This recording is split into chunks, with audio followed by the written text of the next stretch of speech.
വേറെ സങ്കടകരമായൊരു ചോദ്യം പിന്നെ ഇവിടെ വന്നിട്ടുള്ളൊരു കാര്യം. വിവാഹം കഴിഞ്ഞിട്ട് 10 വർഷം കഴിഞ്ഞു. ഒരു മകനാണ് ഉണ്ടായിരുന്നത്. 7 വയസ്സായിരുന്നു.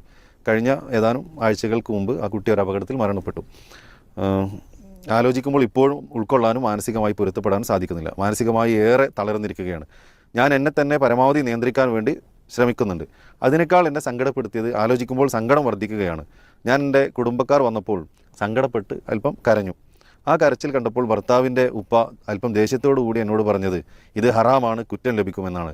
എൻ്റെ മനസ്സിൻ്റെ ഈ ഒരു വിങ്ങലിന് എനിക്ക് കുറ്റം ലഭിക്കുമോ എന്നാണ് ഈ സഹോദരി ചോദിച്ചിട്ടുള്ളത്. പിന്നെ നമ്മുടെ ഏറ്റവും അടുത്ത ആളുകൾ മരണപ്പെട്ട് കഴിഞ്ഞാൽ ആ ആളുകളെ കൈകാര്യം ചെയ്യുന്നിടത്ത് നമ്മുടെ ആളുകൾക്ക് വരുന്ന വലിയ തെറ്റുകളാണ്. ആ തെറ്റുകളിൽപ്പെട്ടതാണ് ഈ തെറ്റ് എന്ന് പറഞ്ഞാൽ.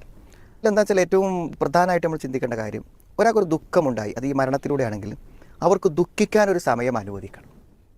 ഒരു കുട്ടിയുടെ ഉമ്മ മരിച്ചപ്പോൾ അവൻ്റെ സുഹൃത്ത് വിളിച്ചിട്ട് പറഞ്ഞു, അവന് ഭയങ്കരമായ അസ്വസ്ഥതകൾ കാണിക്കുന്നു, ഭയങ്കര സങ്കടം കാണിക്കുന്നു, ഞാൻ എന്ത് പറഞ്ഞ് അവനെ സമാധാനിപ്പിക്കുന്നു. അപ്പോൾ ഞാൻ പറഞ്ഞു, നിങ്ങളൊന്നും പറഞ്ഞ് സമാധാനിപ്പിക്കാൻ പാടില്ല, മനസ്സിലായി, അവനെ ദുഃഖിക്കാൻ അനുവദിക്കണം എന്നാണ്, മനസ്സിലായി. ദുഃഖിക്കാൻ അനുവദിച്ചില്ലെങ്കിൽ എന്ത് ചെയ്യും? ആ ദുഃഖം അപകടകരമായ അവസ്ഥയിലേക്ക് പരിവർത്തിക്കും. കരയേണ്ടവന് കരയാനും സങ്കടപ്പെടാനും ഒക്കെയുള്ള അവസരങ്ങൾ നമ്മൾ എന്ത് ചെയ്യണം? കൊടുക്കണം. കരയരുതെന്ന് പോലും നമ്മൾ പറയുന്നത് എന്തല്ല, ശരിയല്ല എന്നാണ്.